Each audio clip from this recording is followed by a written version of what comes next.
안녕하세요, 박사님. 안녕하세요. 네, 잘 들리시죠? 네, 네. 잘 들립니다. 네, 방금 소개받은 대전시립미술관 학예연구사 우리원입니다. 오늘 저희 현바로 교수님과 함께 e스포츠에 대해서 이야기를 좀 나눠보고요. 또 그와 함께 궤를 같이 하고 있는 각 국가의 어떤 문화라던가 그 뒤에 산업적인 또 비즈니스적인 배경에 대해서 이야기 나눠보려고 합니다. 현바로 교수님은 e스포츠 컨설팅 디렉터시고요. 현재 일본 게이오 대학교 교수님으로 계십니다. 교수님 간단하게 인사 말씀 부탁드릴게요.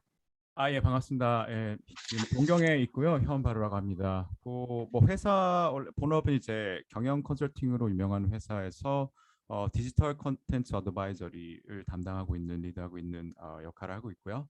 그 동시에 이제 게이오 대학에서 2018년부터 e스포츠 비즈니스, 디지털 콘텐츠 비즈니스를 계속 가르쳐 오고 있습니다. 그래서 제가 뭐 특별히 게임을 만들거나 이런 사람은 아니고요. 저는 비즈니스적으로 접근하는 사람이니까 오늘 그런 얘기가 좀 중심적으로 됐으면 좋겠습니다. 네, 네. 감사합니다. 그 사실 e스포츠라고 하면 그냥 뭐 막연하게들 알고 계시지만 그 정확한 개념 같은 것들은 좀 궁금해하실 것 같아요. 설명 좀 부탁드릴게요. 네, 그러니까 이 스포츠는 뭐 많이들 아실 텐데, 그냥 조금 부연 설명을 드리자면은, 뭐 사실 많이들 생각하시는 게임인데, 사실 게임에도 여러 종류가 있습니다. 근데 요즘 게임들은 옛날 게임들은 다 혼자 하거나 뭐 컴퓨터랑 같이 하고 뭐 이런 식으로 하는 게임들이었는데, 요즘 게임들은 다 이제 같이 하는 게임이거든요. 같이 누구랑 같이 플레이하거나 아니면 팀을 짜가지고 팀으로 어떤 경쟁하는 게임인데. 영어로 하면 이제 e스포츠가 competitive gaming이 됩니다. 그래서 어떤 경기적인 요소가 있는 게임을 하되 이제 관여되어 있는 커뮤니티가 꽤 커져가지고 거기에서 이제 어떤 대회가 형성이 되고 어떤 뭐 게임을 방송을 한다든가 대회를 방송하다든가 그 정도 이제 커뮤니티가 형성이 되면은 하나의 경제권이 형성되는 거죠.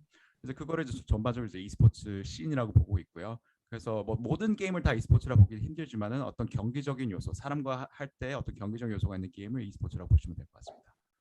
네, 그럼 e스포츠의 히스토리에 대해서도 또 여쭤보지 않을 수가 없을 것 같아요. 본격적으로 이제 화두가 된 거는 1990년대로 알고 있는데요. 교수님께서 좀 설명 부탁드립니다. 네, 그러니까 정확히 말하자면 제가 그러니까 90년대 중반 정도에, 그러니까 저도 이제 어렸을 때 굉장히 게임을 좋아하는 정도였거든요. 그래서 근데 90년대 초반, 중반 뭐 저 정도 세대시면은 다 아시겠지만은 일본 게임이 주류였어요. 90년대 초반, 초중반까지는. 그러다가 이제 뭐 그 딱 타이밍이 이제 안에 그 뭐 가정 내 PC도 보급이 되고 그러다 보니까 그 집에서 게임도 하게 되고 이러다가 그 당시 모뎀 있었잖아요. 모뎀으로 이제 게임도 좀 연결하면서 하고 막 그러다가 이제 PC 게임이 점점 이제 보급화가 됐죠. 그러다가 97, 8년 정도에 이제 게임이 나왔는데 그 게임이 이제 그 미국에서 나온 스타크래프트입니다.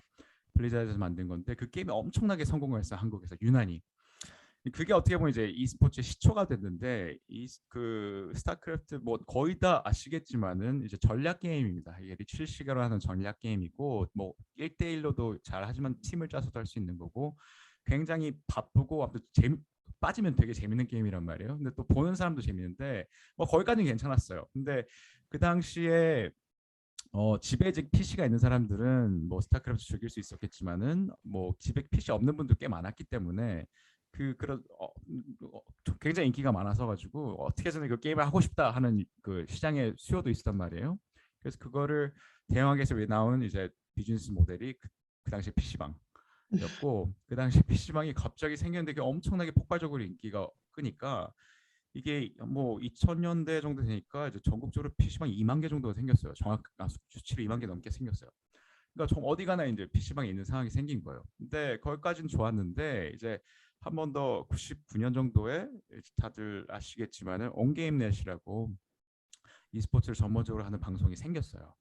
근데 그것도 참 웃긴 게 저도 그 당시 기억을 하는 게 케이블 TV를 틀어보니까 갑자기 뜬금없이 스타크래프트를 하고 있는 거예요. 그 당시 뭐 다 게임 좋아했으니까. 근데 텔레비에서 게임을 한다는 게 굉장히 좀 신기했고 하고 뭐 뭐라 그랬냐 그 프로 선수라는 개념도 없을 시기에 프로 선수라고 나와서 이제 그 심각한 모습으로 게임하고 있는 모습도 재밌었고 또 해설자가 있었단 말이에요. 지금도 그렇지만은 뭐 스포츠 중계처럼 해설자하고 캐스터가 있어서 그거를 동시 중계를 해설해 주는 게 굉장히 또 재밌었단 말이에요. 그러다 보니까 그걸 보는 것 자체도 굉장히 재밌어서 별로 게임을 하지 않는 분들도 이제 알게 되는 거죠. 스타크래프트 자체를. 그게 이제 어떻게 보면 2000년대까지의 어떤 형성기였고 그 다음부터는 이제 엄청나게 급성장을 했어요. 그래서 어떻게 보면은 그 온게임넷에서 그 대회 같은 것도 주최를 하셨고 그런 대회 하다 보니까 이제 좀 더 뭐라 그래 프로 선수들도 많이 늘었고 그렇다 보니까 이제 프로 팀들도 늘어났죠. 근데 그 시기에 이제 2000년대부터 2010년까지 저는 이제 어떤 e스포츠 한국 e스포츠 르네상스로 보는데 그러다 보니 이제 기업 스폰서도 늘어났고 2004년에 있었던 광안리에 있었던 스타 결승전에는 뭐 10만 명이 모였다고 할 정도로 굉장히 사람이 많이 모였죠. 그러다 보니 이제 기업 스폰서도 훨씬 늘고 뭐 이러저런 엄청나게 많은 성장기를 겪었습니다. 그러니까 그게 이제 2010년도까지인데 그러다 보니까 이제 또 급성장한 그 산업이 있다 보면은 당연히 어떤 버블 같은 것도 있기 마련인데 우리도 이제 그걸 경험했어요. 그게 어떻게 보면 이제 2010년도에 있었는 승부 조작 사건이 있었는데 승부 조작 사건으로 약간의 이제 산업적으로 타격받은 것이 있었고 그로써 이제 약간 좀 어떻게 보면은 새로운 전환을 맞게 한 경우도 있었고요. 그 전에 이제 뭐 다른 나라 보면은 2000년대부터 뭐 미국이라든지 중국이라든지 이런 데도 이제 e스포츠가 굉장히 주목을 받기 시작해서 약간 타이틀은 달랐지만은 뭐 지금에 또 인기가 많은 리그 오브 레전드라든지 그런 게임들을 많이 시작하게 됐습니다. 하는 게 이제 전반적으로 그 간단하게 말씀드린 이제 역사가 되겠고요. 뭐 한국에서 이제 시초라고 말해도 과언이 아닐 정도로 모두들 다 알고 있고 적어도 이제 한국 선수들이 지금도 굉장히 강하죠. 전 세계적으로 봤을 때도 그런 역사가 가지고 있습니다. 네, 사실 어떤 분들은 이제 보시면은 미술관이랑 게임이랑 무슨 상관인가 이렇게 좀 생각도 하실 거고, 그다음에 저희 지금 대담 주제가 미래도시인데 게임이 무슨 관여가 있을까라고 의아해 하실 수도 있으실 거예요. 근데 아마 제가 박사님하고 사전에 말씀 나눌 때도 얘기했지만 사실 게임이라는 것 자체가 예술적인 측면이 굉장히 반영이 되어 있고, 그다음에 실제로 영어로도 어떤 그런 기술을 요하는 거를 얘기할 때 우리가 아트를 쓰잖아요. 그래서 굉장히 밀접한 관계도 있고, 실제로 저희 미술관에서 올해 상반기에 이제 카이스트와 함께 이렇게 해가지고 게임과 예술이라는 전시도 진행을 했었어요. 그래서 굉장히 반응이 뜨거웠는데, 어, 말씀하신 것처럼 이 게임이라는 게 사회적인 어떤 문화적 측면이라던가 흐름을 굉장히 많이 반영을 하고 있어요. 아까 얘기하신 것처럼 제가 지난 주말에 알았는데 넷플릭스에서 이제 롤을 아예 약간 애니메이션처럼 아케인이요? 하는데 이제 저희 남편이 틀어놓고 보는데 너무 재밌게 저도 봤고 요즘에는 뭐 스타라던가 롤 결승전 같은 거를 극장에서도 생중계를 하는데 제가 되게 놀라웠던 건 아까 말씀하신 것처럼 제가 90년대에 학교 끝나고 PC방 가면 사실 부모님한테 혼나기도 하고 네, 네, 네. 선생님도 왜 너네 오늘 끝나고 PC방 가지 마라. 약간 게임은 하면 안 되는 공부하는데 방해가 되는 요소라고 여겼었는데 지금은 극장에 간다던가 하면은 그런 결승전을 볼 때 부모님과 아이들이 같이 가서 또 새롭게 즐기는 문화가 되기도 하고 또 게임, 하나의 게임을 만드는데도 뭐 경제적인 것들, 그다음에 정치적인 요소, 또 예술적인 것들, 그 외에 과학, 철학적인 많은 부분들이 반영이 돼서 그야말로 굉장히 다양한 문화적 측면과 인력풀이 필요한 새로운 산업이라고 인식이 됐어요. 네. 제가 그래서 이제 궁금한 것들을 몇 가지 여쭤보려고 하는데, 그, 이제 제가 게임을 굉장히 뭐 좋아하는 편이에요. 물론 다른 매니아들 정도까지는 아니지만 이렇게 어렸을 때부터 다양한 게임을 좀 즐겨보는 편인데 제가 되게 오래 했었던 게임이 있어요. 용과 함께라는 일본 게임인데 그거 외에도 이제 몇 가지 게임들이 있으면 되게 기다리는데 시리즈가 계속 나오는 것들이 있고 어떤 거는 속편이 나올 것 같은데 또 안 나오고 그래서 막상 나와서 해보면 약간 실망스러운 부분도 있는데 그게 중독처럼 계속 막 하게 되거든요. 그런 부분들은 어떤 비하인드 스토리가 있는지 궁금해요. 네. 그 말씀하셨듯이 용가가 그러니까 류가 고토크라는 게임이라는 건데 이게 게임 자체가 이제 비즈니스로 이제 접근을 하면은 굉장히 일단은 리스크가 엄청 큰 비즈니스입니다. 리스크가 엄청 크게 반해서 리턴도 굉장히 큰 B2C 비즈니스인데요. 이게 뭐 게임 제작 하나 하는데 뭐 몇십억 몇백억은 그냥 우습게 들어간단 말이에요. 특히 요즘 게임 같은 것들은. 근데 이게 팔리면은 히트 또 히트 상품처럼 팔리면은 뭐 그걸로 이제 또 계속 한동안 먹고 살 수는 있는데 이게 요즘 특히 요즘 같이 매일매일 새로운 게임이 나오는 시대에 그리고 뭐 롤 같이 뭐 며칠 10몇 년 동안 베스트셀러를 그 장기 군림하고 있는 그 안에서 잘 팔리기가 쉽지 않아요, 사실. 그래서 엄청난 리스크를 가지고 이제 게임 회사들이 만드는 부분이 있어요. 근데 이제 그 특히 뭐 어떤 뭐냐 자금적인 여력이 있으면은 새로운 장르 게임의 장르를 어떤 굉장히 뭐 여태까지 해본 적도 없는 장르를 만들거나 이런 부분도 이제 투자를 할 수 있단 말이에요. 할 수 있는데 이제 그 정도로 자금 여력이 없으면 항상 있는 게 아니니까 이제 그걸 하기 힘들죠. 근데 그런 경향이 이제 보이는 게 잘 보이는 게 역시 일본 게임 회사 쪽이 그런데요. 잘 아시다시피 이제 일본 게임 자체는 역사 꽤 길잖아요. 뭐 80년대, 70년대부터 계속 게임을 만들어 왔고 마리오도 그렇고 용과 함께도 그런데 이게 어떻게 보면 이게 그 게임 역사는 긴데 계속 해와 만들어 온 장르를 계속 만들어 온 경향이 있어요. 얘 근데 이번들 입장에서는 이제 뭐 제작비도 많이 들고 이게 그러니까 어떤 투자 관점에서 그 정도로 리스크를 새로운 장르를 만들 수 있을 정도로 리스크 테이킹 할 수 있냐 하는 부분에 이제 대답을 못 하는 거죠. 그러니까 갑자기 뭐 류가 고토크로 만든 세가상이 뭐 롤 같은 모바 게임을 만들겠다. 이거는 이제 처음 만드는 장르라서 얘는 엄청 리스크가 되는 거예요. 근데 이제 당연히 그것보다는 그래도 영과가 함께라는 뭐 예를 들어 타이틀이 있다면은 이거는 이제 어느 정도 뭐 유저도 확보가 돼 있고 예전에 히트를 친 그게 있으니까 이거를 내면은 이제 어느 정도는 이제 그 유저 수를 뭐 먹고는 들어갈 수 있다 그래야 되나요? 부분이 있어서 이제 시리즈물로 이런 게 나옵니다. 그래서 용과 함께도 그렇고 파이널 판타지도 그렇고 드래곤 퀘스트도 그렇고 뭐 등등등등등등 굉장히 많은데 이게 큰 게임 회사 입장일수록 게임 회사이면 일수록 그런 이제 리스크 테이킹 해야 되는 부분이 굉장히 부담이 되는 경향이 있어요. 그래서 가장 확실한 시리즈물로 이제 계속 뭐 그 계속해서 내는 부분들이 있죠. 그거를 말씀하시는 것 같습니다. 예. 네. 그러면 지금 교수님 말씀을 들어보면은 그 하나의 게임에 있어서 필요한 인력풀 굉장히 많은 분야의 사람들이 필요한 것 같아요. 그러면은 정말 미래 산업적인 측면, 경영적인 측면에서도 게임이 굉장히 블루칩일 수밖에 없는데요. 그런 부분들도 궁금합니다. 네, 그러니까 저는 이제 아까 말씀드렸듯이 제가 게임을 직접 만드는 입장은 아닌데 제가 이제 비즈니스적으로 게임을 하지 않는 게임 산업에 관여돼 있지 않은 산업군들의 분들과 게임을 만드는 분들을 연결시켜서 그거를 컨설팅하는 직업을 하고 있습니다. 근데 이제 보면은 뭐 아까 말씀드렸듯이 뭐 큰 게임 대작 같은 경우는 뭐 하나 만드는 막 3천억 이렇게 들어요.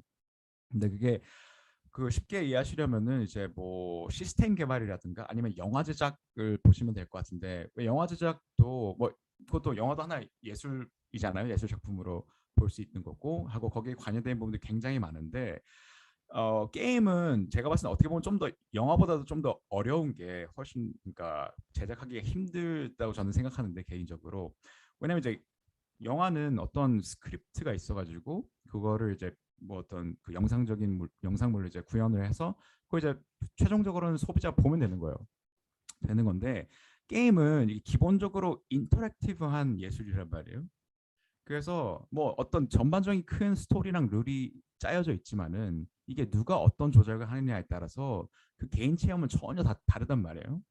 근데 이거를 이제 만드는 사람 입장에서는 다 모든 걸 고려해서 짜야 되는 거예요. 음. 그래서 그 굉장히 그 뭐 물론 그 처음에 설계하는 작업부터 해서 디자인하고 뭐 음악하고 뭐 게임성하고 레이어하고 이런 부분 굉장히 많은데 그거 말고도 또 해야 되는 게 뭐가 있냐면은 디버깅이라는 작업이 있어요. 그러니까 게임을 하나 만들고 난 다음에 이게 중간에 뭐 이상이 없나 모든 이제 경우의 수가 엄청나게 많을 거 아니에요.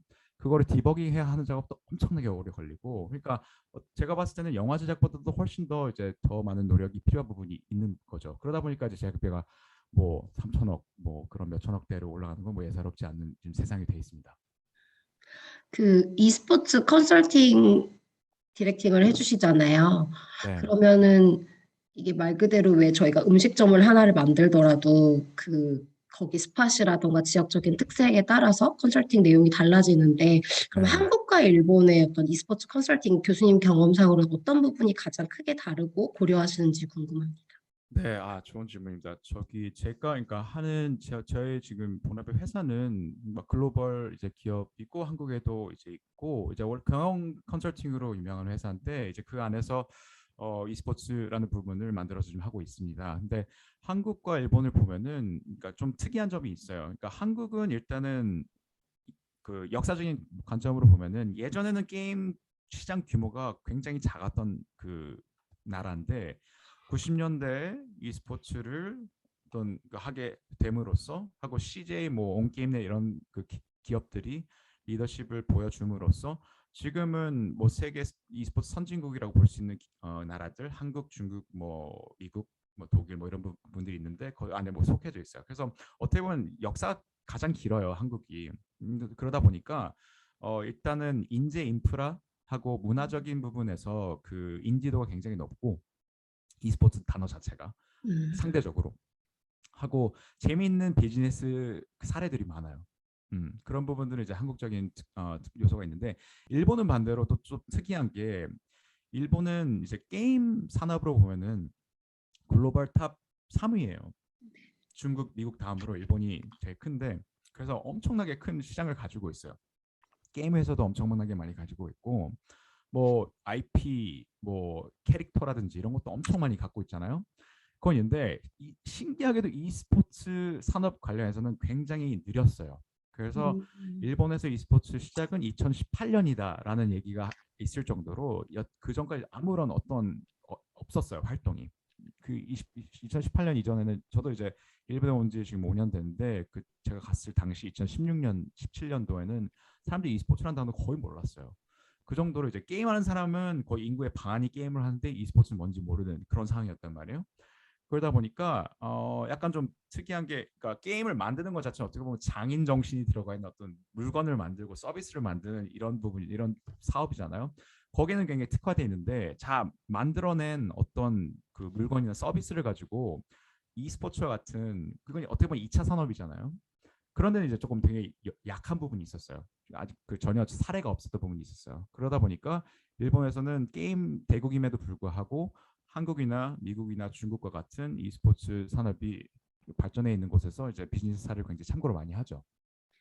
그래서 저는 사실은 음. 교수님께서 일본에 지금 계시잖아요. 그래서 머릿속에 막연하게 게임하면 일본이 우리나라보다 이제 조금 앞섰다고 생각하는데 일본에 컨설팅을 하러 가신 지가 비교적 짧아서 왜 그럴까 약간 의문이 있었거든요. 지금 교수님 말씀을 들어보면 일본은 유저가 많은 편이고 한국은 약간 플레이어가 조금 더 우수한 편이라고 이해하면 될까요?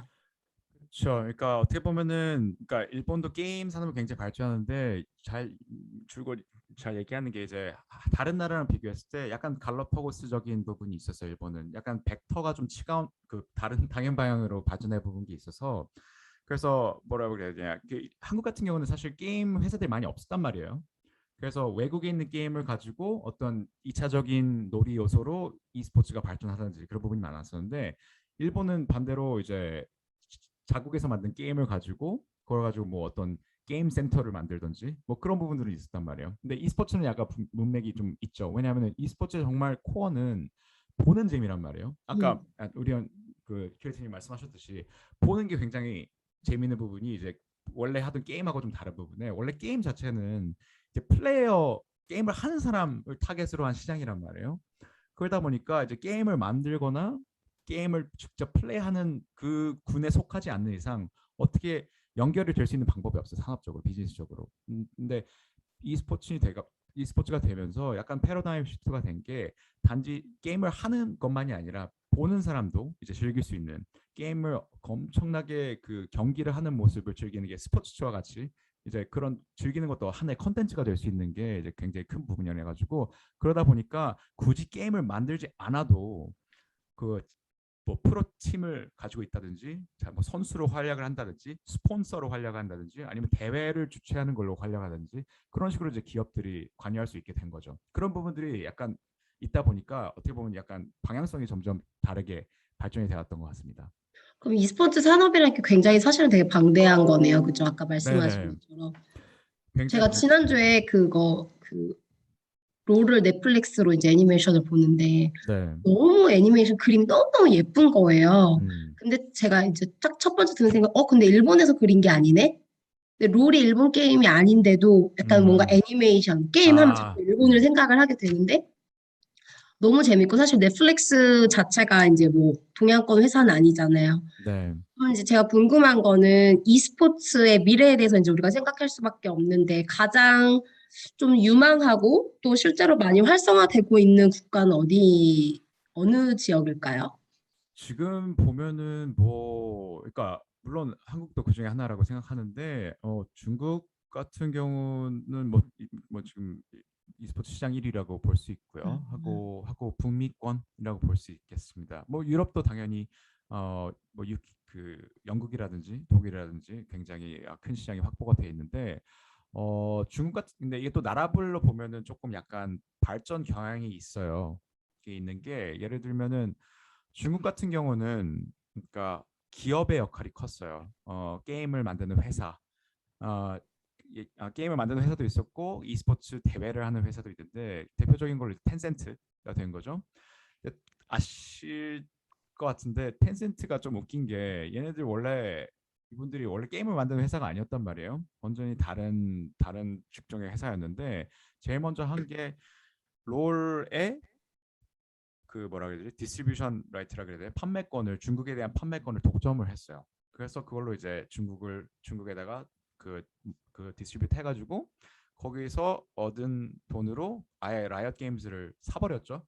그래서 그 게임 회사가 된 케이스고 텐센트가 있는 반면에 또 하나가 있는 게 알리바바가 음, 있는데 알리바바는 게임을 만들지는 않습니다만은 e스포츠 대회를 거의 국제 규모로 굉장히 크게 계속 해왔어요. 그러니까 예전에 우리나라에서도 WGC라고 이제 큰 저기 월드컵 같은 게임 월드컵 같은 그런 이벤트가 있었는데 그거에 뭐 계보를 있다고 얘기할 수 있을 정도로 알리바바가 그 대회를 계속 해왔고요. 그래서 뭐 그 두 기업이 크게 이제 견인해온 경향이 있다고 보는데 그에 반해서 이제 미국 같은 경우는 뭐 게임 회사도 많고 저기 트위치 같은 그 뭐 플랫폼 비즈니스도 이제 미국에서 나온 거고 하고 요즘 같은 경우는 대학교 리그 같은 것도 굉장히 잘 돼 있어요. 그래서 뭐 물론 지금 프로 선수들이 활약하시는 저기 메이저 리그 같은 것도 굉장히 많지만은 전 세계 미국 같은 경우 이제 마이너 리그 같은 부분도 어느 정도 형성이 됐다 볼 수 있죠. 그래서 뭐 CSL이라고도 있는데 그 뭐 전국의 대학교 1000몇 개였던가가 지금 연계돼 있어서 뭐 대학교 리그도 지금 실제로 하고 있고 거기서 이제 뭐 실제로 프로 전향하는 분들도 계시고 뭐 어떻게 보면 좀뭐 농구나 뭐 야구 보면 그건 잘 돼 있잖아요. 드래프트 제도라든가 그런 식으로 점점 돼가는 게 아닌가 싶습니다. 말 그대로 뭐 이전에는 올림픽에는 골프가 종목이 아니었는데 이제 채택이 돼서 가장 인기 있는 종목 중에 하나인 것처럼 네, 지금 우리가 알고 있는 게임들도 곧 이제 정말로 그 e스포츠라는 개념이 많이 보편화가 될 거라는 기대를 해보면 좋을 것 같은데요. 네. 어, 그러면 이제 한국에서 우리나라의 e스포츠의 미래, 그리고 그것을 위한 경쟁력을 어떻게 키워야 될지를 고민해보지 않을 수가 없을 것 같아요. 교수님 보시기엔 어떠세요? 네, 맞습니다. 그 좀 고민해야 될 부분이 있는데 지금 좀 전에 말씀드렸듯이 뭐 역사는 굉장히 길어요. 한국에서도 역사는 굉장히 길고 좋은 인력 인재라든지 그런 부분도 확보 많이 돼 있고 특히 요즘 이제 e스포츠 관련 게임 제작도 굉장히 한국에서도 많이 하고 있고 배그라든지 그런 부분 굉장히 혁신적인 부분이 일어났다고 볼 수 있는데 이제 그 후에 뭐 어떻게 뭐를 해가야 되는 건지 하고 뭐 메타버스 뭐 이런 얘기도 많이 있는데 그 부분에 관한 비전 제시라든지 부분은 좀 고민해야 될 부분이 있다고 보고요. 근데 이제 그 게임 만드는 것도 그렇고 e스포츠도 그렇고 뭐 메타버스도 그런데 이게 지금 솔직히 이게 미래에 어떻게 될지 아무도 모른단 말이에요. 이게 굉장히 그 변화가 너무 빨라가지고 메타버스 갑자기 페이스북이 뭐 그리고 발표하니까 다들 주목하고 이런데 근데 한 가지 그러니까 제가 여태까지 해온 일 관련된 걸로 이제 봐서 한 가지 이해해도 될 것 같은 게 프레임이 있는데 저도 이제 원래 e스포츠를 이제 관여하기 시작한 이유는 이거 원래 전혀 관련이 없는 경영 컨설팅에서 관여를 한 이유는 그 뭐 일단 시장 규모가 이상하게 일본이 좀 작아가지고 게임 시장은 엄청 큰데 그 부분 그 간극이 있었다는 게 그게 하나 있었고요. 그리고 하나는 좀 전에 말씀드렸듯이 이제 e스포츠가 됨으로써 보는 컨텐츠가 되기 때문에 뭐 굳이 게임을 만들지 못하는 회사 조금이라도 이게 들어올 수 있는 여지가 굉장히 많단 말이에요. 이제 그 굉장히 많다 보니까 어떤 회사는 어떤 뭐 예를 들어서 팀을 하나 만드는 게 좋은지 아니면 스폰서로 들어오는 게 좋은지 음, 아니면 뭐 대회를 하는 게 좋은지 선택지가 너무 많단 말이에요. 이건 다 비즈니스 디시전인 거죠. 근데 이 선택지가 많은 안에서 이제 어떻게 어떤 선택이 굉장히 좋은 건가 어드바이스를 하는 게 이제 저희 같은 경영 컨설팅 하는 건데 이제 그거에서 포텐셜을 봐서 이제 하기 시작한 거예요. 근데 이제 그걸 하다 보니까 저도 처음에는 전혀 그런 생각 없이 했는데 이제 한 3년, 4년 했단 말이에요. 근데 지금 좀 약간 트렌드가 보이기 시작하는 게 그러니까 뭐 e스포츠 그랬지만은 전혀 게임 뭐 예를 들어서 엔터테인먼트 관련이 없는 직군들, 금융, 자동차 뭐 등등등 이런 어떤 어떤 물건을 만들거나 서비스를 만들거나 하는 곳에서부터의 어떤 콘텐츠에 대한 요구가 굉장히 많아지고 있어요. 근데 이게 뭔 소린가 왜 그러냐 하는 게 이제 여러분들 많이 궁금해할 수 있는데 오늘 오전에 저 지금 사실 클라이언트 어떤 금융권의 그 은행을 만나고 왔는데 그분도 그러시더라고요. 은행 너무 재미가 없다. 그래서 젊은 층한테 어떻게 어필을 할 수 있는 부분이 없다고. 근데 확실히 그렇고 자동차도 그래요. 자동차 뭐 예전 자동차를 살 수 있는 이제 구매력이 있는 어느 층이 되면은 뭐 그런 니즈가 있어가지고 뭐 굳이 그런 스토리가 없어도 그쪽 뭐 구매력이 있는 분들로부터 이제 접근하겠지만은 젊은 층을 접근하려면 정말 방도가 없단 말이에요. 그 젊은 층이 어떤 대리점이 오지 않는 이상. 그러니까 이분들이 끊임없이 이제 어떤 스토리를 찾는 것 같아요. 어떤 음, 컨텐츠를 찾는데 이제 그게 지금의 메타버스의 어떤 그 이상향과 약간 합치되는 부분이 있지 않은가 싶은데, 그러니까 메타버스라는 게 제가 봤을 때는 약간 좀 뭐라 그래야 되냐, 지금 조금 뭐 핫한 키워드 되고 있잖아요. 근데 이게 보시면 그 게임 제가 뭐 게임이랑 다를 게 없어요 하고 게임 하시는 분들하고 얘기를 해보면은 메타버스 뭐 신경도 안 써요. 음, 그러니까 우리가 예전까지부터 해왔던 건데 왜 갑자기 그 브랜드를 바꿔가지고 메타버스를 하냐 뭐 음, 이런 그 태도인 거죠. 그래서 실질적으로 그런 게 뭐 엄청나게 지금 메타버스에 얘기되고 있는 뭐 비즈니스 모델이라든지 뭐 그런 경험이라는 게 사실 게임 공간에서는 게임 하시는 분들은 알겠지만은 다 이미 예전에 구현이 돼 있던 부분들이 있어요. 근데 이제 왜 이게 주목을 받느냐 하는 게 어떻게 보면 메타버스라는 게 이제 좀 전에 말씀드렸듯이 그 엔터테인먼트 산업이랑 전혀 관련이 없던 직군 업종들이 어떻게 보면 하나의 컨텐츠랑 연결할 수 있는 하나의 방편 그 제시향이 되고 있는 것 같아요. 그래서 요즘 보시면은 뭐 많이 있겠지만은 뭐 어떤 기업들은 현대자동차가 네이버 메타버스에 등장해서 거기서 대리점을 냈다라든가 아니면 버버리가 뭐 그런 저 브랜드를 메타버스에 냈다든가 그런 거 굉장히 많은데 이분들이 갑자기 게임을 만들다 그러면 이제 다른 얘기가 되는데 메타버스라는 가상 공간 안에서 어떤 브랜드를 낸다든지 이런 거는 이제 B2B라는 관점에서 기업과 기업 연계의 관점에서 할 수 있는 부분이란 말이에요. 어떤 비즈니스가 될 수 있단 말이에요. 그래서 그런 부분에서 굉장히 가까운 반응이 있는 것 같아서 그래서 원래 우리 저희 크리스토님의 그 질문에 돌아가자면은 약간 그런 부분들이 지금 뭔가 그 해픈하고 있는 게 아닌가 싶어서 한국이 특히 요즘 메타버스 쪽으로 뉴스들을 많이 보는데 그런 부분들에 있어서는 이제 어떻게 보면 실질적으로 여러 가지 시행착오를 미리 함으로써 하고 IT 굉장히 강하잖아요, 한국은. 함으로써 이제 어떤 이상향을 제시할 수 있는 부분이 있지 않을까 싶습니다. 저는 사실 그 e스포츠가 다른 것보다 좀 더 흥미로우면서도 이거를 이제 비즈니스적으로 음, 성장을 시키려고 할 때 꼭 고려해야 될 부분이, 그러니까 물론 이게 이분법적으로 나누는 것은 아니지만 사실 기존에 우리가 알고 있는 스포츠라는 거는 약간 남성들한테 조금 더 사랑을 많이 받는 장르였잖아요. 물론 뭐 네. 최근에는 그런 게 없지만 아무래도 비율적으로 따져보면.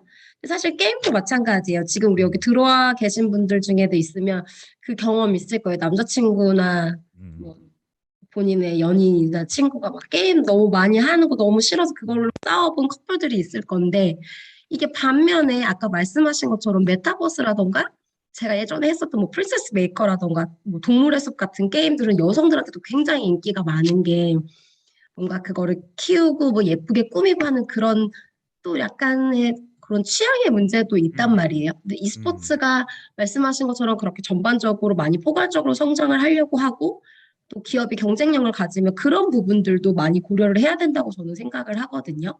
맞아요, 맞아요, 맞아요. 어떻게 생각하세요? 저 100% 동의하고요. 그러니까 이게 게임 자체를 분석해 보면은 이제 여러 가지 장르가 있단 말이에요. 그 장르 이제 어떤 고유의 게임성을 이제 그 보유하고 있다 볼 수 있는데 좀 전에 말씀하셨듯이 뭐 프린세스 메이커라는 장르랑 배그라는 장르는 완전 다른 장르잖아요. 근데 이제 사람마다 이게 좋아하는 장르가 다 있어요. 그래서 보시면 이게 결국 게임이라는 것도 커뮤니티 비즈니스가 되는데 그 게임 장르 타이틀에 따라서 그 모이는 커뮤니티가 완전 다르게 돼 있어요. 달라요. 그래서 예를 들어서 뭐 요즘 많이 하는 그러니까 배그라든지 FPS 같은 게임 장르 안에서도 엄청나게 많은 종류의 타이틀이 있단 말이에요. 근데 그 같은 종류의 그 장르 안에서도 실질적으로 커뮤니티 관점으로 보면 전혀 다른 게 지금 일본 같은 경우는 이제 포트나이트가 엄청나게 인기를 끌고 있어요. 포트나이트의 대부분의 이제 메인 주 고객은 초등학생이에요. 뭐 음, 초등학생 안 하는 지금 포트나이트 안 하는 초딩이 없어요 지금 거의 일본에서는. 그래서 그 초딩이고 근데 대신에 이제 에이펙스 레전드라고 있는데 에이펙스 레전드 어떻게 보면은 이제 대학생들하고 사회 초년생들 특히 여자분들 굉장히 많고 이제 그 중국의 넷트이스라는 게임 회사가 만든 코야코도라는 나이브스 아웃이라는 게임이 있는데 이것도 슈팅 게임인데 이거는 여성 유저가 압도적으로 많아요. 그래서 저기 대회를 가보니까 한 50% 이상이 여성분들이었어요. 그 중고등학생분 포함해가지고. 그래서 그런 그게 어떤 뭐라 그래야 되냐 그 디자인적인 요소라든지 뭐 게임적인 요소일 수도 있고 아니면 성우라든지 뭐 이런 다양한 요소가 있을 수 있는데 결국에는 자기가 좋아하는 어떤 부분이 마음에 들어서 그 게임을 계속 하게 되는 거고 그렇게 함으로써 이제 뭐 그 안에서 커뮤니티가 형성이 되는 부분이 있기 때문에 그건 이제 어때 하나의 어떤 게임이 굉장히 뭐 폭발적인 인기였고 뭐 그런 세상이 아니라 이제는 이제 굉장히 자기 취향에 따라서 여러 가지 그 장르라든지 여러 가지 게임을 고려하게 되는 이제 시대가 된 것 같고요.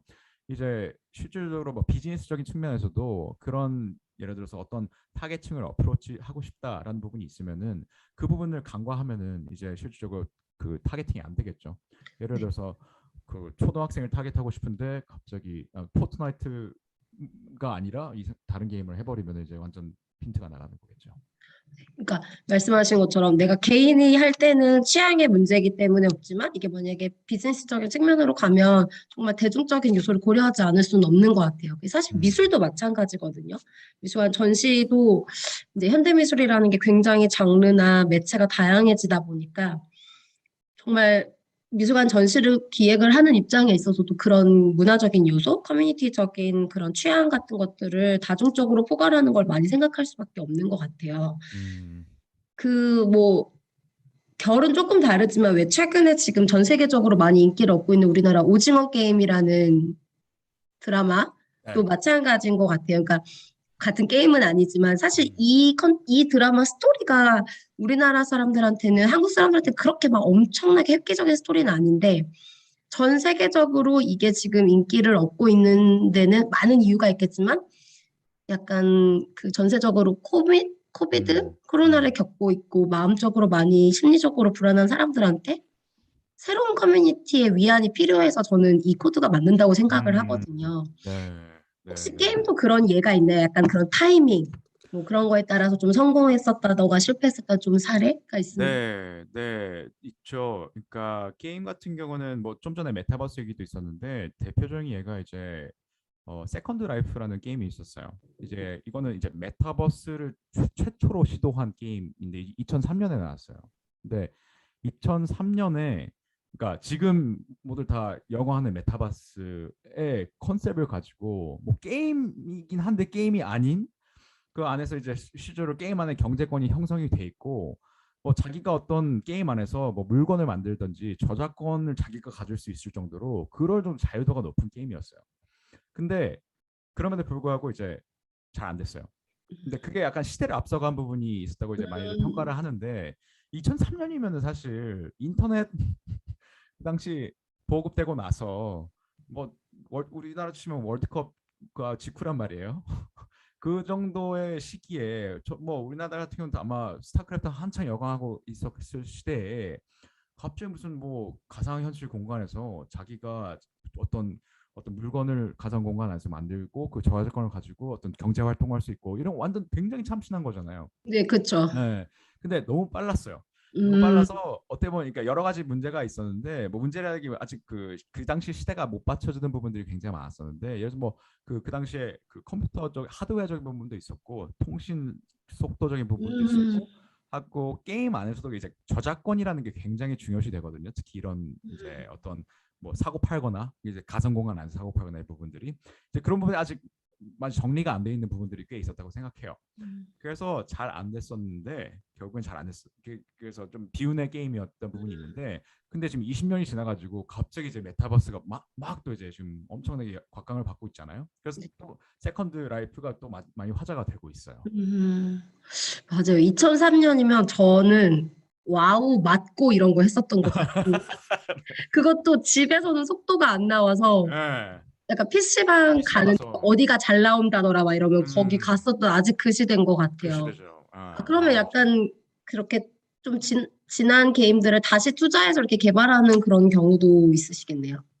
그쵸. 그러니까 이것도 뭐 케이스 케바케라고 보는데 세컨드 라이프 같은 경우는 뭐 명맥은 유지되고 있었던 것 같고, 근데 그거를 이제 뭐 원래 애초에 이제 뭐 블리자드나 그런 큰 뭐 어떤 퍼블리셔에서 만든 게 아니라 어떤 그 랩 같은 뭐 사업자 측면에서 만든 부분이 있어가지고 약간 게임 회사라고 보기는 힘든 부분이 있었는데 뭐 게임 회사는 근데 잘 주고 하죠. 그래서 예전에 굉장히 명작이라고 불렸던 타이틀을 이제 시간이 지나면 역시 기술이 발전해 오니까 그 시대에 맞는 기술에 맞춰서 다시 리리즈를 하고 그래서 그런 부분은 꽤 뭐 평소에 많이 하는 비즈니스이고요. 그래서 요즘 최근에 나온 게 뭐 블리자드에서 다시 디아블로 2를 다시 내가지고 그 네, 맞아요. 당시에 페인처럼 하시는 분들 저 같은 사람께 굉장히 그 반향이 좋다고 생각합니다.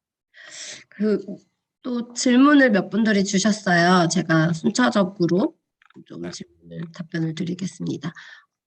박사님 제일 좋아하시는, 즐겨 하시는 요즘 어떤 게임 즐겨 하세요? 네, 감사합니다. 저가 사실 게임을 잘 안 하고요, 이제는. 저는 이제 그 애가 지금 이제 셋인데 저보다는 이제 제 큰애 둘, 남자애들 둘 애들이 게임을 뭐 엄청나게 해요. 지금 옆방에서도 하고 있을 텐데. 그 포트나이트 같이 좀 가끔 이제 좀 같이 하는 경우도 있고 아니면은 제가 좀 늦바람이 불어가지고 롤 늦바람으로 요새 좀 유튜브 보면서 배우고 있습니다. 그래서 롤도 하고 막 디아블로는 얼마 전에 받아가지고 했고 하고 또 클라이언트가 게임 회사들이 좀 있기 때문에 클라이언트 게임들도 하죠. 그래서 뭐 로그 컴퍼니라든지 뭐 한국에서는 잘 안 알려질 수 있는데 그런 게임들 종종 하고 있습니다. 네. 어, 저는 고민을 하고 있어요. 플레이스테이션을 저는 제일 좋아하는데, 네, 5를 아직 구매를 안 해가지고, 네, 약간 어떤 게임을, 근데 이게 되게 중요한 것 같아요. 저는 제가 개인적으로 좋아하기도 하지만, 이게 제가 최근에 결혼을 했는데, 이제 저희 남편도 당연히 게임을 좋아하는데, 뭔가 이게 같이 하면서 보내는 시간? 새로운 대화 소재가 되기도 하더라고요. 그래서 제가 오늘 이 스포츠 요거 대담하기 전에 생각해 봤는데 사실 스포츠라는 건 많은 사람들이 공유하고 또 거기서 오가는 어떤 희노애락 같은 게 굉장히 중요한 거잖아요. 엄청 많죠. 새로운 문화적인 측면에서 정말 중요한 컨텐츠가 아닌가 이제 그렇게 얘기를 했었는데 여기 또 비슷한 맥락에서 질문이었어요. 좀 길어요. 네, 2022년 항저우 아시아 게임에 e스포츠 종목이 신설되는 등 현재 기존의 스포츠 행사에 e스포츠 종목을 추가한다는 논의가 활발하게 이루어지고 있습니다. 그런데 수영이나 축구와 같은 기존의 스포츠와 달리 e스포츠를 올림픽의 일부로 받아들이기 위해서는 어떤 게임으로 경기를 진행해야 하는지 그러한 것들도 고려해야 될 것 같은데요. 교수님께서는 e스포츠가 올림픽 정식 종목으로 채택될 수 있다고 생각하시나요? 하신다고 하면은 좀 간략한 의견 궁금합니다. 네, 감사합니다. 저는 시간의 문제라고 생각하고요. 이미 방향은 그쪽으로 가고 있다고 생각하고 지금 뭐 그러니까 코로나 전이었는데 2019년부터 그 올림픽위원회에서 공식적으로 e스포츠 세미나 주최를 해서 하고 있었고 아마 그 대화를 아마 진행하는 중에 코로나가 닥쳐가지고 지금 뭐 잠시 멈춰 있는 건지 아무튼 그런 상황이라고 보는데 지금 올림픽 그러니까 스포츠의 입장에 봐서도 지금 스포츠 쪽도 굉장히 뭐라 그래야 되냐 그 니즈가 있는 지금 상황이라고 봅니다. 코로나가 옴으로써 지금 그러니까 특히 지금 코로나가 옴으로써 지금 큰 변동이 있었던 것 중에 하나가 뭐 전 세계에 있는 프로스포츠 대회 리그가 뭐 거진 다 e스포츠를 다 그냥 도입을 했어요. 그 뭐 NBA도 그렇고 뭐 5대 그 축구 리그도 그렇고 어떤 방식으로든지 간에 e스포츠 리그를 도입을 해가지고 지금 그런 식으로 그 어떤 그 팬들하고 터치 포인트를 늘리는 식으로 진행을 하고 있습니다. 그래서 뭐 일단 올림픽은 아직 아니지만은 그런 기존 스포츠 종목에서 뭐 리그에서는 다 이미 도입을 한 부분이 있고 하고 뭐 올해는 이제 그 뭐냐 스케이트보드가 그 채택이 돼가지고 하고 있잖아요. 근데 그 지금 종목 얘기하셨는데 장르 오버워치라든지 롤이라든지 확실히 그거는 있어요. 이제 약간 의논의 여지가 있는 것 같아요. 그 어떤 장르의 게임을 하야 되는지 예를 들어서 뭐 굉장히 이게 저희도 이제 스포츠 쪽이랑 얘기 많이 하는데 그쪽에서 굉장히 뭐 말씀들 많이 하시는 게뭐 스포츠니까 뭐 그 축구 게임이라든지 뭐 피파라든지 아니면은 뭐 NBA라든지 당연히 그런 거 해야 되는 게 아니냐 뭐 이런 사고 방식 가지고 분들도 많으시고 근데 그게 아니라 뭐 인기 있는 종목으로 해야 되는 거 아니냐 그런 또 많은데 그거는 이제 솔직히 어떤 종목으로 그 채택이 될지는 아직 두고 봐야 될 것 같은데 근데 아마 믹스가 되지 않을까 싶어요. 그래서 지금 뭐 항저우 올림픽도 말씀하셨는데 아시아 게임도 말씀하셨는데 그 파일럿으로 여러 가지 타이틀을 해보는 게 그게 맞는 방향인 것 같고 아마도 뭐 스포츠 타이틀도 있고 뭐 롤 같은 그 모바라든지 RTS 타이틀도 있고 근데 이제 그 슈팅 게임은 좀 모르겠어요. 사실 조금 그 이 왜 고위 관료직에 가면 갈수록 이 그 총 쏘는 액션에 굉장히 민감한 부분이 굉장히 많이 나와요. 특히 일본에서도 뭐 그 부분 굉장히 많이 있고 그래서 그런 부분을 어떻게 설득해 나갈 수 있냐에 따라서 그 슈팅 게임은 이제 채택이 될 수 있는지 없는지는 아마 점점 이제 윤곽이 보일 것 같은데 일단 e스포츠 자체가 종목으로 채택되는 거는 저는 개인적으로 파리 올림픽은 조금 빠를 것 같은데 그 다음 올림픽 정도 기대할 수 있지 않을까 싶습니다. 그러면은 경제적 창출 효과 같은 것도 종목 선택하는데 많이 고려가 돼야겠네요, 교수님. 어. 그렇죠. 근데 그렇죠. 경제 창출도 굉장히 고려가 많이 돼요. 그리고 이게 한 가지 조금 트위스트가 있는 게 결국 이 게임 자체 IP가 어떤 회사의 소유가 된단 말이에요. 저작권이기 때문에 아, 그 네, 그렇죠. 회사의 그 수입에 직결이 되는 문제예요. 그래서 지금 뭐 저기 뭐야 코로나 백신도 어떤 회사의 지금 어떤 수입에 직결이 돼 있는 부분처럼 게임도 만약에 채택이 되면은 이게 뭐 올림픽 공식 종목이다 해가지고 이제 뭐 갑자기 빡또 그 매출이 올라갈 수 있는 부분이 생기는 거잖아요. 아, 근데 그러네요. 기존의 네, 스포츠하고는 아예 다른 문제를 고민을 아예 해봐야 되는 다르죠. 게 있네요. 그렇죠, 그렇죠. 완전 그래서 기존의 스포츠는 이제 어떤 하나의 회사의 소유가 아니라 가지고 뭐 사실 채택이 돼도 뭐 그걸 하고 있는 협회라든지 그런 부분에 어떤 부수적인 이익이 생길 수가 있는 부분이 있는데 게임 같은 경우는 어떤 회사가 소유하는 저작권이 확실하기 때문에 그거는 이제 약간 공평성의 문제에서 어떻게 접근을 할지는 조금 고려가 필요할 것 같고요. 그런 음. 의미에서도 이제 한 가지의 타이틀이라기보다는 여러 가지 분산을 해가지고 여러 가지 타이틀로 하지 않을까 싶습니다.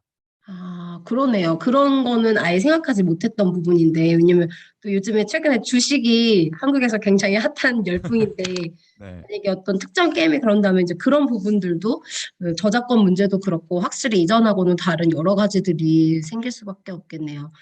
어, 또 이제 질문을 자유롭게 주시면은 제가 대신 여쭤봐 드리겠습니다. 사실 대전이 이제 과학, 저희 여기 대전 연구개발 특구가 있어서 과학으로는 한국뿐만 아니라 전 세계적으로도 굉장히 선도하는 도시예요. 네, 그래서 실제로 이제 저희 미술관에서도 과학예술이라는 장르가 특성화되어 있고 내년에 이제 비엔날레를 하는 해가 되었거든요. 근데 되게 특이한 게 모든 그 최첨단 과학 기술을 연구하는 연구소들이 여기 집결되어 있는 반면에 음, 예전에는 어떤 그런 과학 기술과 관련된 것들을 나 관련된 비즈니스가 좀 잘 형성이 되어 있지 않거든요. 네, 그래서 항상 그런 부분들이 이제 궁금했어요. 물론 뭐 제가 고민해야 될 부분은 아니지만 저희가 도시의 어떤 여러 가지 콘텐츠나 성장을 고민을 할 때 이 스포츠를 어떤 한 지역에서도 좀 이렇게 특성화시켜서 그것을 발전시키기 위해서 무엇들이 필요한지 교수님께서 한번 조언을 음, 주시면 좋을 것 같습니다. 네, 재밌는 관점인 것 같고요. 그러니까 확실히 대전 저도 제 아내는 굉장히 연구 개발 인력 굉장히 풍부한 이제 이미지가 굉장히 강하고요. 근데 이제 말씀하셨듯이 게임이라는 게뭐 시간이 가면 갈수록 새로운 테크놀로지를 적용해 가면서 새로운 장르를 만들고 새로운 콘텐츠를 만들어가는 부분이 이제 숙명인 것 같아요. 그래서 지금 뭐 롤 같은 경우는 이제 PC로 하고, 근데 또 그 이후에 나온 게임들은 뭐 모바일 게임이라든지 아니면 다중 플랫폼으로 하는 게임들이 많이 생겼잖아요. 근데 또 요즘 같은 경우는 이제 VR 고글이라든지 아니면 AR로 하는 게임들이 많이 생겨났어요. 근데 이제 그런 게임들을 저도 한번 해봤는데, 굉장히 뭐 체험이라 그래야 되나? 아무튼 그 게임으로 어떻게 받아들여야 될지 그것도 굉장히 이제 생각하게 되더라고요. 그러니까 완전히 롤플 제가 해봤던 건 이제 VR 롤플레잉 게임인데, 뭐 보통 롤플레잉 게임은 뭐 파이널 판타지나 뭐 이런 것처럼 이제 그 조이스틱으로 조종하면서 뭐 싸우고 뭐 이런 레벨업하고 이런 걸 생각하는데, 그게 아니라 완전 뭐 그 공간 안에 우리 집에 있는 의자 위에 사람이 가상인물이 앉아서 저한테 막 퀘스트를 주고 막 이러니까 막 완전 다른 세상인 거예요. 근데 이게 그러니까 저 같은 경우는 이제 저는 이제 뭐 올드 유저니까 그럴 수 있겠지만, 저희 뭐 애들 세대라든지 그런 건 이제 뭐 거의 뭐 익숙하다시피 하는 세대일 수 있으니까, 거기에 맞는 이제 장르들이 이제 새로 발굴해 나가고 개척해 나가는 필요가 있다고 생각하는데, 그런 거를 생각하면은 지금 대전 같은 연구단지 그런 부분은 만약에 뭐 휴먼 머신 인터랙션이라든지 그런 부분을 개발하시는 분들과 가까이서 새로운 장르를 개척한다든지 이런 거는 굉장히 서로 시너지를 발현할 수 있는 부분이 아닐까 싶습니다. 네. 지금 또 저희가 이제 10분 정도 시간이 남았어요. 궁금하신 점 있으시면은 질문을 남겨주시기 바랍니다. 저 혹시 마이크 켜고 질문해도 될까요? 네, 교수님 들리세요? 네, 잘 들립니다. 네, 질문 아, 주세요. 사실 모든 과학기술이나 첨단 산업의 발전에 있어서는 그게 좀 미래 도시에서 좀 잘 활성화되기 위해서는 윤리적인 발전도 같이 수반이 되어야 된다고 생각하는데요. 사실 우리나라 e스포츠 보면 그 프로게이머들이 막 중고등학생 때부터 입단을 해서 불공정 계약을 맺어서 약간 착취당하고 그러는 사례도 굉장히 많다고 들었습니다. 이런 거는 그 법제적으로 해결이 돼야 될 문제기도 할 것 같은데요. 교수님께서 그 일본에서 컨설팅 해주시고 하면서 많은 사례들을 보셨을 것 같은데, 일본에서 그 e스포츠의 주역이 되는 프로게이머들을 대우하는 그 대우는 어떤지, 그 사람들을 약간 대우해주는 기업들의 그 규제나 아니면 정책 같은 게 잘 마련돼 있는지 그런 게 궁금합니다. 굉장히 감사합니다. 날카로운 질문인데요. 굉장히 좋은 질문입니다. 네. 감사합니다. 네. 정확하시고요. 말씀하셨듯이 이 조금 더 매크로한 관점에서 보면은 하나의 산업이 더 큰 산업을 크기 위해서는 어떤 방어적인 방편도 필요하거든요. 그러니까 산업을 뭐라 그래, 보호하는, 그러니까 어떻게 보면 체크하는. 그래서 이제 뭐 회사 같은 경우는 그래서 감사법인이 필요한 거고 이런 역할들을 하는 기구들이 있습니다만은, e스포츠 같은 경우는 아시다시피 특히 우리나라에서 이전에 뭐 여태까지 했던 것들을 보면은 아직 그런 규제라든지 그런 영어로 하면 워치독이라 그러죠. 그런 부분들이 굉장히 약했던 건 사실이라서 이제 그런 부분도 있어가지고, 사실 저희 회사도 어떻게 감사법인을 같이 하는 이제 컨설팅 회사라서 그런 부분을 지원하고 싶어서 이제 시작한 부분이 있었고요. 근데 실제로 뭐 그 대우 처우라든지 그런 부분들은 사실 말씀하셨듯이 뭐 그러니까 그 과제가 있는데, 일단은 e스포츠 팀이나 선수로서 활약하는 분들이 굉장히 젊어요. 아시다시피 굉장히 어리세요.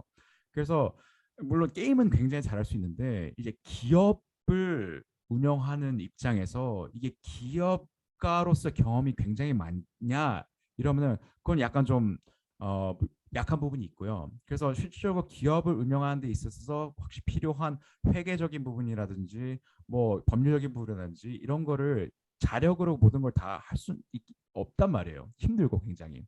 그래서 실질적으로 뭐 사업이라는 게 그렇지만은 계속 뭐 이런 걸 하다 보면은 그 우선순위에서 떨어지기 마련이고요.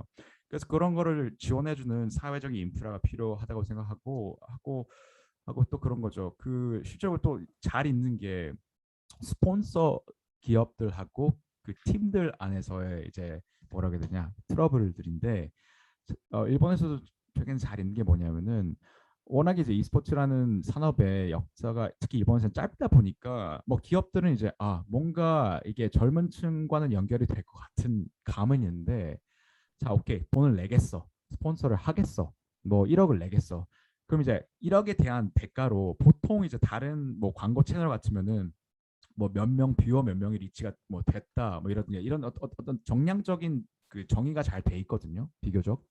근데 e스포츠 같은 경우는 이제 기대치를 뭐 정량적으로 정의가 잘 안 돼 있는 부분도 많고 기대치를 어떻게 넣어야 될지 그 스폰서 하는 입장에서도 잘 모르고 이런 부분도 있어가지고 이제 스폰서를 했는데 1년 지나고 나서 뭐야 이거 아무것도 아니잖아 나가지고 뭐 1년 만에 끝나는 경우도 굉장히 많아요. 그럼 음, 이제 팀들 입장에서는 그냥 뭐 스폰서가 제일 큰 수입원인데 없어지니까 이제 계속 못 하는 거고 이런 경우도 이제 굉장히 많거든요.